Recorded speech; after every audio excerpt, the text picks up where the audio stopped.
YouTube ప్రేక్షక దేవుళ్ళందరికీ హృదయపూర్వక నమస్కారాలు తెలియజేస్తున్నాను. ఈరోజు మీకు నేను ఛందస్సు గురించి చెప్పబోతున్నాను. ఈ ఒక్క వీడియో చూస్తే చాలు ఛందస్సులో ఎటువంటి ప్రశ్నకైనా సమాధానం చెప్పవచ్చు. ఏ ప్రశ్న ఇచ్చినా కానీ, ఎటువైపు నుంచి ఇచ్చినా కానీ, ఏ రకంగా ఇచ్చినా కానీ మనం జవాబు తప్పనిసరిగా పెట్టగలుగుతాము. ఖచ్చితంగా మీరు ఈ వీడియో చూడండి. మరి ఛందస్సు చెప్పేటప్పుడు దాన్ని ఇంట్రొడక్షన్ అనేది చెప్పడం అనేది సర్వసాధారణం. ఇప్పుడు నేను మీకు ఛందస్సు యొక్క ఇంట్రొడక్షన్ చెప్తాను. మనకు వేదాలు 4: ఋగ్వేదం, యజుర్వేదం, సామవేదం, అధర్వణ వేదం. అలానే వేదాంగాలు మనకు 6 ఉన్నాయి. వాటిల్లో 1 శిక్ష, 2 వ్యాకరణం, 3 ఛందస్సు, 4 నిరుక్తకం, 5 జ్యోతిష్యం, 6 కల్పము.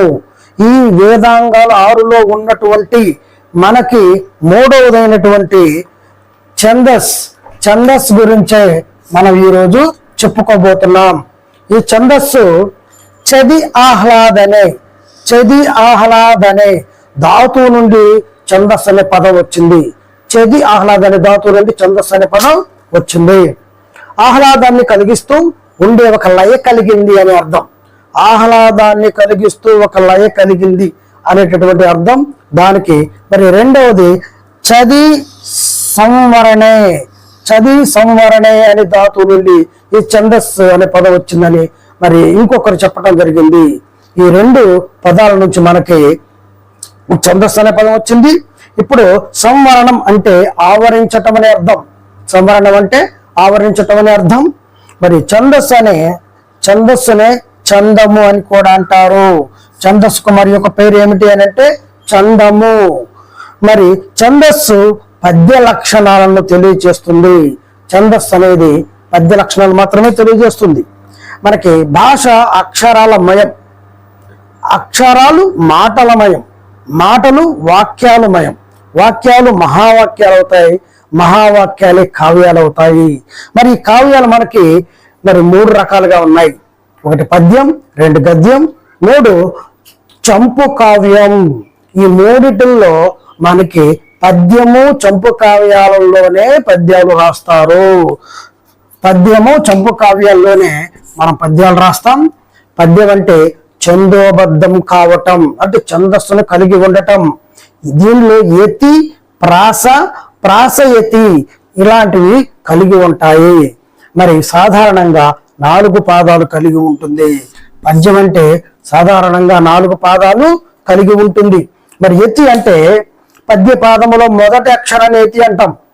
మరి 4 పాదాల్లో మొదటి పాదములో మొదటి అక్షరాన్ని యతి అని అంటాం. మరి ప్రాస అంటే పద్య పాదములో యతి పక్కనే ఉన్నటువంటి 2వ అక్షరాన్ని ప్రాస అని అంటాం. మరి ప్రాసయతి, యతికి బదులుగా ప్రాసాక్షరాలతో యతిని ఉంచటం ప్రాసయతి అంటాం. అంటే యతి పక్కనే ఉన్నటువంటి ప్రాస అక్షరాన్ని తీసుకొని ఆ యొక్క యతి చల్లనప్పుడు ఈ ప్రాసాక్షరాలతో తీసుకొని ప్రాసయతిని చేయటం జరుగుతుంది. మరి ఇప్పుడు మనకు పద్యాలు 3 రకాలు. వాటిల్లో 1 వృత్త పద్యాలు. మొత్తం 22 పద్యాలు ఉంటాయి. కానీ మన సిలబస్లో మనకి ఇచ్చినటువంటి దాని ప్రకారం 4 పద్యాల గురించే చెప్పుకుంటాం. ఆ 4 పద్యాలు ఏంటంటే ఉత్పలమాల, చంపకమాల, శార్దూలం, మత్తేబ గురించి చెప్పుకుంటాం. మరి జాతులు 6, కానీ మనం 2 గురించే చెప్పుకుంటాం. 2 మన సిలబస్లో ఉంది కాబట్టి. 1 ఖండము, 2 ద్విపద, మరి 3 ఉపజాతులు. వీటిలో 3 పద్యాలు ఉన్నాయి. ఆ 3 పద్యాల గురించి మనం చెప్పుకుంటాము. ఆ 3 పద్యాలు ఏంటంటే సీసము, ఆటవరది, తేటగీతి. మొత్తం మనం 9 పద్యాల గురించి ఈ ఛందస్సులో వివరంగా తెలుసుకోవటం జరుగుతుంది. ఇప్పుడు మనం ఛందస్సులో ఏవి గురువులు, ఏవి లఘువులు అనేటటువంటి విషయాన్ని పరిపూర్ణంగా తెలుసుకుందాం. ఇప్పుడు అచ్చులు మనకు 16 రకాలు అచ్చులు రసం. దాని కిందనే గుడింతాలు కూడా రాయటం జరిగింది. వీటిలో ఏవి లఘువులు, ఏవి గురువులు అనేది మనం చూద్దాం. ఇక్కడ మనకి మొదటిది లఘువు అంటే ఏకమాత్ర కాలంలో ఉచ్చరించబడేది. ఒక మాత్ర కాలంలో ఉచ్చరించబడే వాటిని లఘువులు అంటాం. చూడండి, హ్రస్వ అచ్చులన్నీ లఘువులు అన్నాం, దీర్ఘం లేని అక్షరాలన్నీ లఘువులు అని చెప్పాం. చూడండి ఇక్కడ మనకి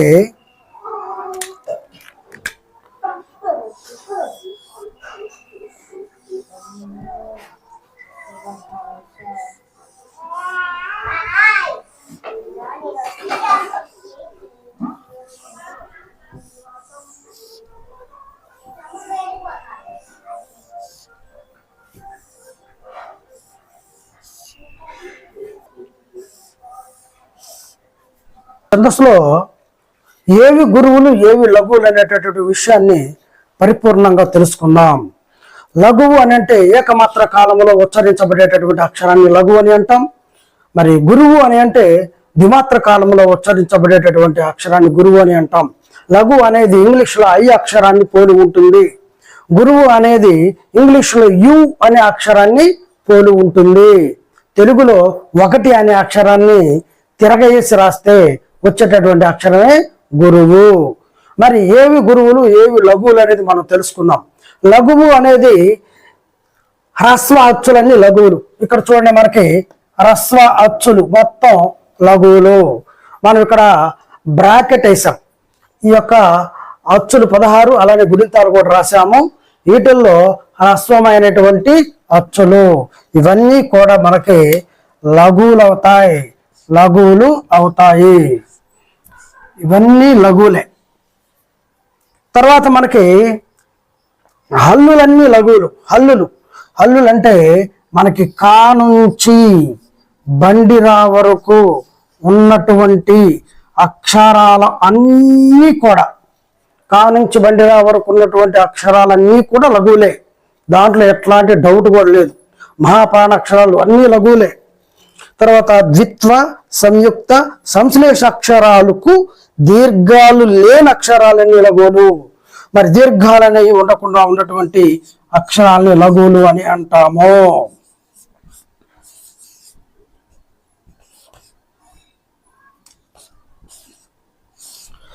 మరి చూడండి, ఇక్కడ ఇది ద్విత్వాక్షరం, ఇది సంయుక్తాక్షరం, ఇది సంశ్లేషాక్షరం. ఈ 3 అక్షరాలకి దీర్ఘాలు లేవు కాబట్టి ఇవి కూడా లఘువులే, మనం గుర్తుపెట్టుకోవాలి. తర్వాత గురువుల యొక్క లక్షణాలు చూద్దాం. ఏ అక్షరాలు గురువులు అవుతాయి మనకి. దీర్ఘ అచ్చులన్నీ గురువులు. చూడండి, ఇదిగో దీర్ఘ అచ్చులు, ఇవన్నీ కూడా గురువులేను. ఇవన్నీ కూడా గురువులే. దీర్ఘ అచ్చులన్నీ గురువులే అవుతాయి. దీర్ఘ అచ్చులు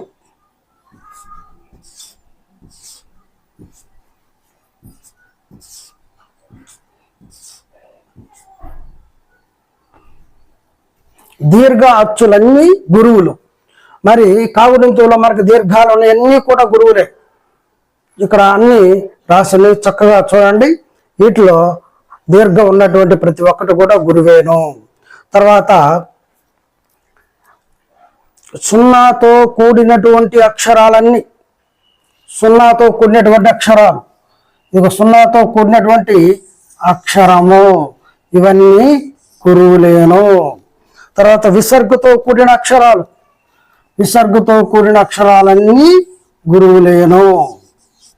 ఏ అక్షరం పక్కన, ఇప్పుడు ఏ అక్షరమైనా కావచ్చు. కం గురువు, కహ గురువు. ఏ అక్షరం పక్కన సున్నా పెట్టినా గురువే, ఏ అక్షరం పెట్టిన విసర్గ పెట్టినా గురువే అవుతుంది. తర్వాత ద్విత్వ, సంయుక్త, సంశ్లేష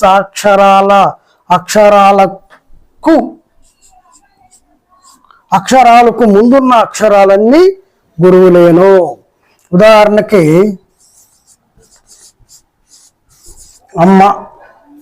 అమ్మ అనే అక్షరంలో ఆ అనేది గురువు. ఇక్కడ మావత్తు ఇచ్చాం. ఇది ద్విత్వాక్షరం. ద్విత్వాక్షరానికి ముందున్నటువంటి అక్షరం తప్పనిసరిగా గురువు అవుతుంది. అలానే సంయుక్త అక్షరం,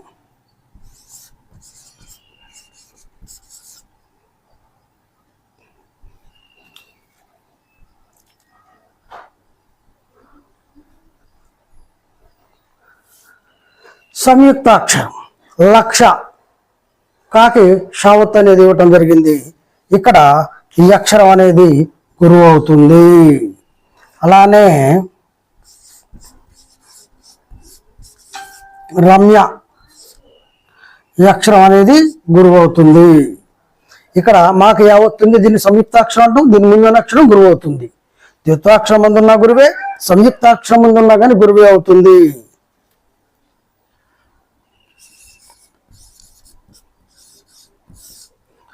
రాష్ట్ర, ఇప్పుడు ఇది సంశ్లేషాక్షరం. సంశ్లేషాక్షరానికి ముందున్న అక్షరం దీర్ఘం ఉన్నా లేకపోయినా గురువే అవుతుంది.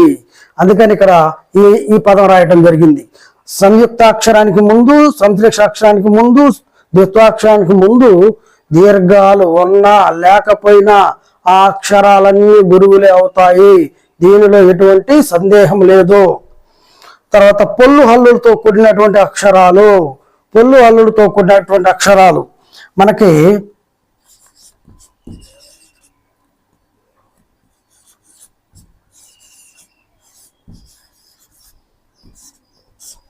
మరి ఏ పొల్లు హల్లు అయినా సరే ఇలాగ వచ్చినప్పుడు ఈ పొల్లు ముందున్న అక్షరంతో కలుపుకొని ఈ రెండు అక్షరాలను కలిపి ఒకే అక్షరంగా తీసుకొని మనని దాని గురువు అని గుర్తించాలి.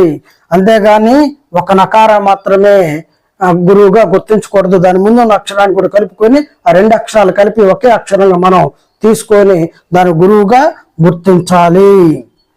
మరి గురువుగా గుర్తించడానికి లఘు దానికి ఉన్నటువంటి లక్షణాలన్నీ ఇవి. ఛందస్సులో మనకి ఘనాలు, ఉపగణాలని రెండు రకాలు ఉన్నాయి. ఘనాల గురించి చూద్దాం. ఘనాల్లో ఒక అక్షర గణాలు రెండు ఉంటాయి. ఒక అక్షర గణాలు రెండు.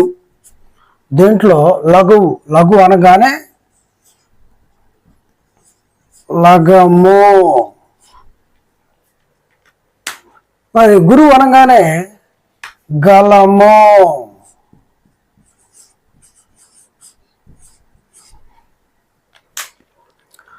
తర్వాత రెండు అక్షర గణాలు 4. రెండు లఘువులు అనగానే లా, లా, మో, లలము. గురువు లఘు అనగానే లఘము. లఘు అంటే లా, గురువు అంటే గ, కాబట్టి లఘము. ఇక్కడ రెండు గురువులు ఉన్నాయి కాబట్టి గ, గ, ము, గగము. మరి గురువు లఘువు కాబట్టి గ, లా, ము.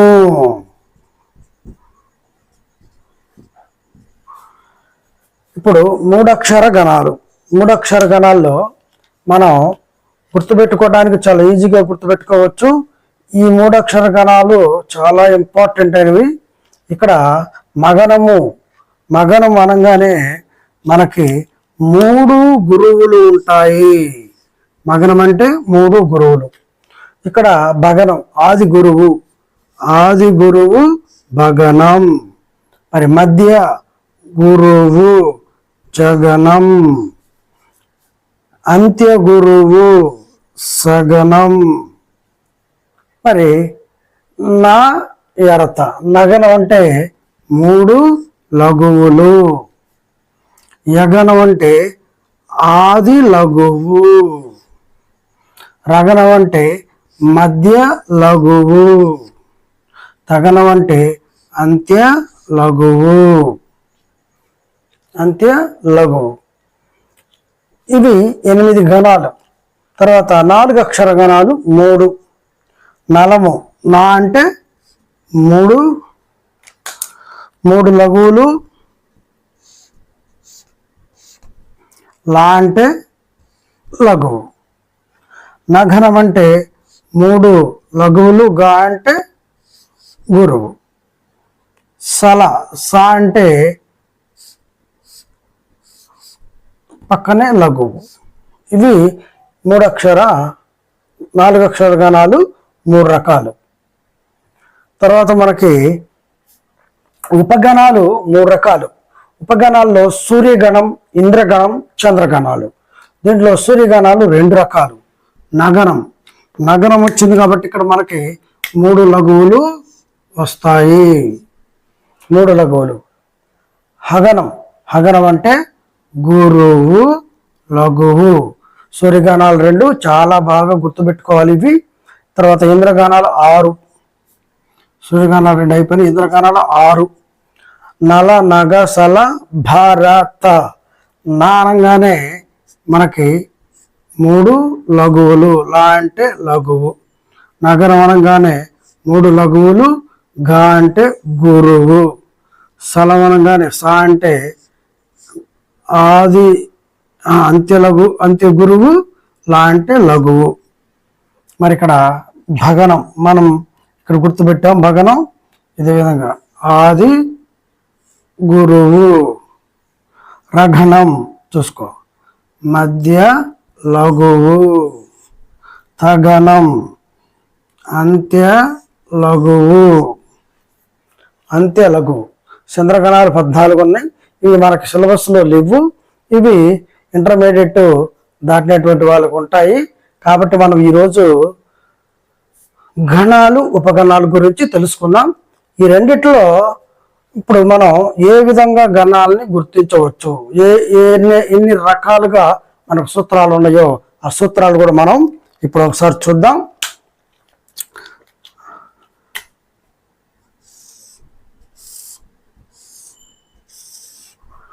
ఇది ఒక రకం. యా, మా, తా, రా, జ, భా, నా, స. యమత రాజభానస. మరి ఇక్కడ మనం ముందు గురు లఘువులు గుర్తుంచుకోవాలి. యగనం దీర్ఘం లేదు కాబట్టి లఘువు. దీర్ఘం మాకు దీర్ఘం ఉంది కాబట్టి గురువు. తాకు దీర్ఘం ఉంది కాబట్టి గురువు. రాకు దీర్ఘం ఉంది కాబట్టి గురువు. జాకి దీర్ఘం లేదు కాబట్టి లఘువు. మరి బాకు దీర్ఘం ఉంది కాబట్టి గురువు. నాకు దీర్ఘం లేదు కాబట్టి లఘువు. సాకు దీర్ఘం లేదు కాబట్టి లఘువు. మరి దీంట్లో మనం చూసుకున్నట్లయితే ఈ విధానంలో మనం ఈ యొక్క 3 అక్షర గణాలు 8 అనేది మనం ఇక్కడి నుంచే వస్తాయి. చూడండి, మగనం. మా అనే అక్షరం మనం తీసుకుంటాం. ఫస్ట్ మగనం కాబట్టి మా అనే అక్షరం దగ్గర ఉన్నటువంటిది తీసుకోవాలి. ఇక్కడ నుంచి ప్రారంభించాలి. ఇక్కడ నుంచి మనం ఇట్లాగా చూడాలి, ఇలాగా చూసుకోవాలి. ఇప్పుడు మా 1, 2, 3 గణాలు అంటే వరుసగా 3 గురువులే ఉన్నాయి కాబట్టి ఇక్కడ మనకు 3 కూడా గురువులే వచ్చాయి. మనకి ఇక్కడ 3 గురువులు వచ్చాయి. అలానే భగనం బా దగ్గర చూసుకోవాలి. బా నుండి స్టార్ట్ చేయాలి. మనం బా నుండి ప్రారంభించినట్లయితే గురువు, లఘువు, లఘువు, గురువు, లఘువు, లఘువు వచ్చేసింది. తర్వాత జగనం. జా నుండి ప్రారంభించాలి. లఘువు, గురువు, లఘువు, లఘువు, గురువు, లఘువు, జగనం వచ్చేసింది. ఈ విధంగా ఏ అక్షరం అయితే మనం అనుకుంటామో ఆ అక్షరం ప్రారంభం నుంచి చూసుకుంటే వస్తుంది. సగనం. సా దగ్గర చూస్తాం. ఇదిగో లఘువు, లఘువు, గురువు 3 అక్షరాలు చూడాలి. ఇక్కడ లఘువు, లఘువు, గురువు. ఈ విధంగా ఈ సూత్రాన్ని ఉపయోగించి ఇక్కడ ఉన్నటువంటి 3 అక్షర గణాలు 8ని మనం గుర్తించవచ్చు. ఇది ఒక రకం. ఇంకొక రకం యమత రాజబానస లగం. మరి దీన్ని ఉపయోగించి కూడా మనం గుర్తించవచ్చు. చూడండి,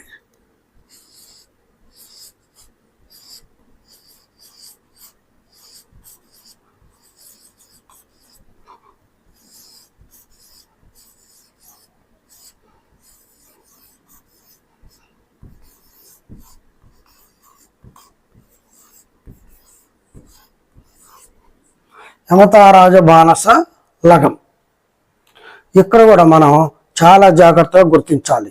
మరి ఇక్కడ మనకి ఈ 3 దగ్గర దీర్ఘాలు ఉన్నాయి. మా, తా, రా. ఇక్కడ బాకు దీర్ఘం ఉంది. ఇది జాగ్రత్తగా గుర్తుపెట్టుకొని జాగ్రత్తగా రాయాలి. లేదంటే తాకి ఇక్కడ దీర్ఘం మర్చిపోయామంటే ఖచ్చితంగా దీనికి తప్పుగా మనకి లఘువులో గణాలు వస్తాయి కాబట్టి చాలా జాగ్రత్తగా గుర్తుపెట్టుకోవాలి. ఇక్కడ మనం చూడండి, ఇక్కడ లఘువు దీర్ఘం లేదు కాబట్టి లఘువు, మరి ఇక్కడ చివరి చూడండి, మనకి ఆ సున్నాతో కూడి ఉన్నది కాబట్టి ఇది గురువు.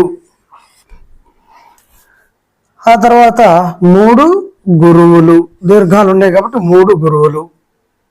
ఆ తర్వాత ఇక్కడ దీర్ఘాలు లేవు కాబట్టి 3 లఘువులు. ఆ తర్వాత ఇక్కడ లఘువు, గురువు. ఈ విధంగా కూడా మనం గుర్తించవచ్చు. మనం ఈ 8 గణాలు ఇక్కడ కావలసినటువంటి, ఇప్పుడు ఉదాహరణకి నగనము.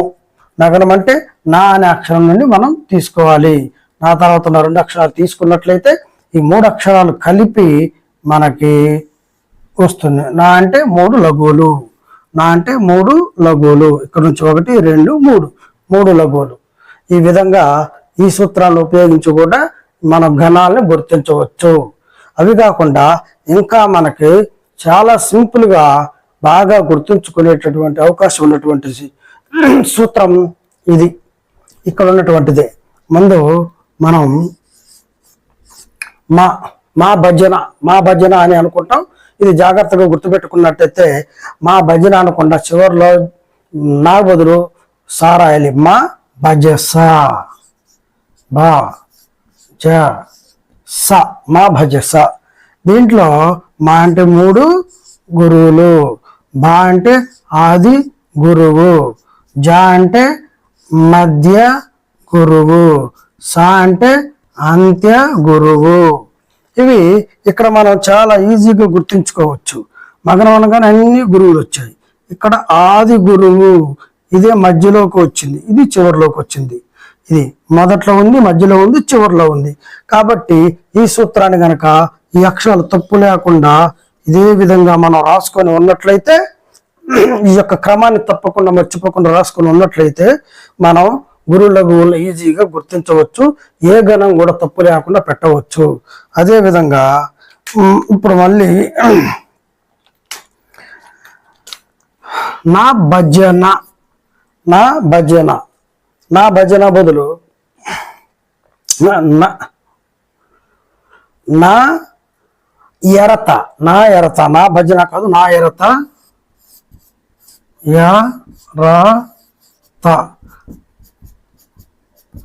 దీంట్లో మనం ఫస్ట్ నగనం అనగానే 3 లఘువులు చూసుకొని, నగనం అనగానే 3 లఘువులు.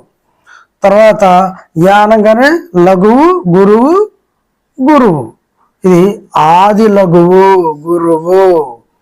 రగణం రా దగ్గర తీసుకో, గురువు, లఘువు, గురువు అంటే ఇది అంత్య మధ్య లఘువు, గురువు, మధ్య లఘువు, గురువు. తగణం తా తీసుకున్నావు, గురువు, గురువు, లఘువు అంటే చివరిలో లఘువు అంటే అంత్య లఘువు, తగణం. మరి ఈ వరుస కూడా తప్పు లేకుండా మనం గుర్తుపెట్టుకున్నట్లయితే గురువు లఘువుల్ని మనం చాలా ఈజీగా గుర్తించవచ్చు, ఎటువంటి తప్పులు లేకుండా. తర్వాత ఇంకా మనకి లా అంటే లఘువు, గా అంటే గురువు. లా అంటే లఘువు, గా అంటే గురువు. అలానే లఘువు, గురువు అంటే ఇది వగణం. మనకు పద్యాలలో ఉంటుంది సవరణమయ వా అనే అక్షరం చివరిలో వచ్చింది కాబట్టి, మరి వా అనే దానికి చివరిలో లఘువు, గురువు కనుక ఉన్నట్లయితే అది వగనం అని మనం గుర్తించాలి. అలానే ఇప్పుడు గురువు, లఘువు అంటే అగణం.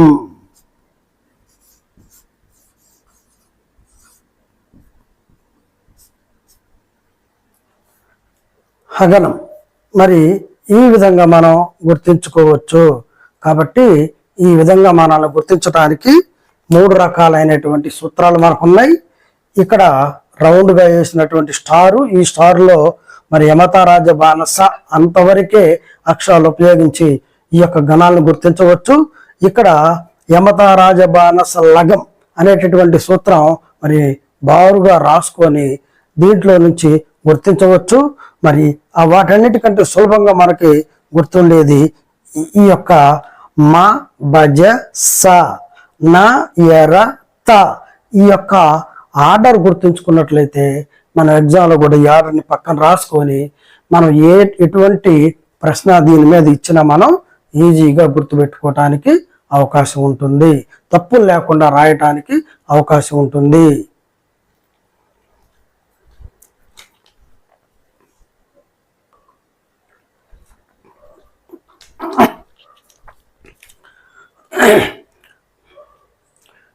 ఇప్పుడు మనం వృత్త పద్యాలు 4, ఆ 4 గురించి చూద్దాం.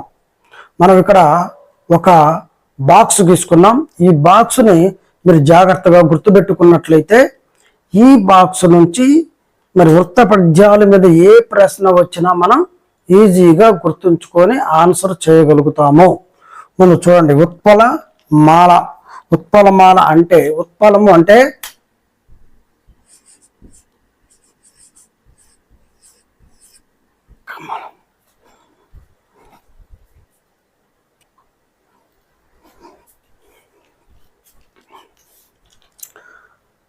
మనం పద్యాలు 3 రకాలు, వృత్తాలు, జాతులు, ఉపజాతులు. వీటిల్లో వృత్త పద్యాల గురించి తెలుసుకుందాం. ఈ వృత్త పద్యాలు 22 ఉన్నా కానీ మన సిలబస్లో ఉన్నటువంటి ప్రకారం 4 మాత్రమే మనం నేర్చుకుంటాం. ఈ 4 నుంచే మనకి ప్రశ్న రావడం జరుగుతుంది. మరి ఇక్కడ నేను ఒక బాక్స్ బాగా మనం గుర్తు పెట్టుకోవటానికి వీలుగా ఉండటానికి ఒక బాక్స్ గీయడం జరిగింది. ఈ బాక్స్ని కనుక మీరు గుర్తుంచుకున్నట్లయితే మీరు ఏ ప్రశ్న వచ్చినా వృత్త పద్యాల మీద మనం పెట్టడానికి అవకాశం ఉంది. మరి వీటిల్లో ఈ ఉత్పలమాల భరణ భభ రవ, భరణ భభ రవ అనే 7 గణాలు ఉంటాయి. మొత్తం ఇవి 7 గణాలు. మొత్తం ప్రతి పద్యంలో 7 గణాలు ఉంటాయి వృత్త పద్యాలలో. ఇక్కడ యతి స్థానం అంటే పాదములో మొదటి అక్షరాన్ని యతి స్థానం అంటాం. ఇది ఉత్పలమాలలో 1వ అక్షరానికి 10వ అక్షరానికి యతి స్థానం ఉంటుంది. అలానే ఈ ఉత్పలమాలలో 20 అక్షరాలు ఉంటాయి. మనం పాదం ఇవ్వంగానే ఆ అక్షరాలు కనుక లెక్కించుకుంటే తప్పనిసరిగా 20 ఉంటే అది మనం ఉత్పలమాల పద్యం అని గుర్తుపెట్టుకోవచ్చు. ఇక్కడ ప్రాస నియమం, పాదములో 2వ అక్షరాన్ని ప్రాస అంటారు. ఆ ప్రాస నియమం అంటే 4 పాదాలలో ఆ అక్షరానికి సంబంధించినటువంటి మాత్రమే ఉంటాయి. అంటే ఆ గుణింతువులో ఉన్నటువంటి అక్షరాలు మాత్రమే ఉంటాయి. దీనినే ప్రాస నియమం అంటాం. మరి ఇక్కడ తర్వాత ఉత్పలమాల అంటే కలుపు ఉత్పలమాల. మరి ఇప్పుడు చంపకమాలలో నజ భజ జజర, నజ భజ జజర అనే 7 గణాలు ఉంటాయి. ఇక్కడ మనకి 1వ అక్షరానికి 11వ అక్షరానికి యతి స్థానం ఉంటుంది. దీనిలో 21 అక్షరాలు ఉంటాయి. ప్రాసనేమో ఉంటుంది, జాగ్రత్త గుర్తుపెట్టుకోవాలి. తర్వాత శార్దూలం. చంపకమాల అనగానే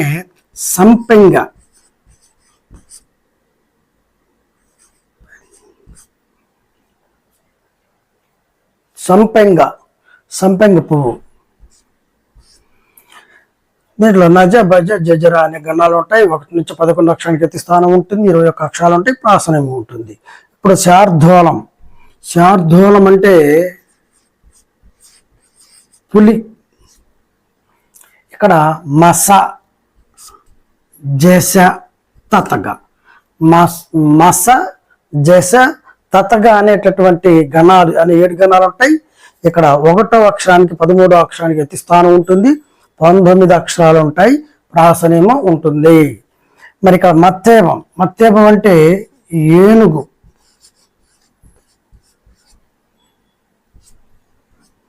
మత్తేపం అంటే ఏనుగు. ఇక్కడ సభ రణ మయవ, సభ రణ మయవ అనే 7 గణాలు ఉంటాయి. 1వ అక్షరానికి 14వ అక్షరానికి యతి స్థానం ఉంటుంది. 20 అక్షరాలు ఉంటాయి. దీనికి ప్రాసనేమో ఉంటుంది. మనం ఈ పట్టికని చూడండి, చాలా ఈజీగా గుర్తుపెట్టుకోవచ్చు. ఈ ఆర్డర్ అనేది మారకుండా మనం రాయాలి. ఈ ఆర్డరు ఊ చ స మ, ఈ ఆర్డర్ ఎప్పుడూ మారకూడదు. ఇది ఉ చ స మ. ఈ ఆర్డర్ మారకుండా మనం రాసుకున్నట్లయితే మనం చాలా ఈజీగా గుర్తించవచ్చు. మరి ఇక్కడ కూడా చూడండి, ఏతి స్థానంలో ఈ ఆర్డర్లో ఉన్నట్లయితే 1 10 1 11. ఇక్కడ 1 12 లేదు, మీరు బ్రాకెట్లో 1 12 లేదు గమనించాలి. అది లేకుండా అది తీసేస్తే 1 13 1 14. ఇక్కడ 10 11 13 14. ఇక్కడ సీరియల్లో సంఖ్యలు ఉన్నాయి. ఈ విధంగా మనం గుర్తుపెట్టుకోవచ్చు. అక్షరాలు కూడా 20 21 19 20 20 21 19 20 ఇవి కూడా సీరియల్లో ఉన్నాయి. వాటిని ఈ వరుస తప్పకుండా మీరు రాసుకున్నట్లయితే మరి ఆ పద్య లక్షణాలు ఈజీగా గుర్తించడానికి అవకాశం ఉంటుంది. మరి వృత్త పద్యాలలో మనకి పద్యం చివరిలో అంటే పాదం చివరిలో గనక గురువు లఘువు గురువు గనక ఉంటే అవి వృత్త పద్యాలు అవుతాయి. దీంట్లో ఎటువంటి డౌట్ లేదు. మీరు ప్రతి పాదం చివరిలో చూసుకోండి, గురువు లఘువు గురువు తప్పకుండా ఉంటుంది. ఈ విధంగా ఉన్నట్లయితే అది వృత్త పద్యం అని మనం గుర్తించాలి.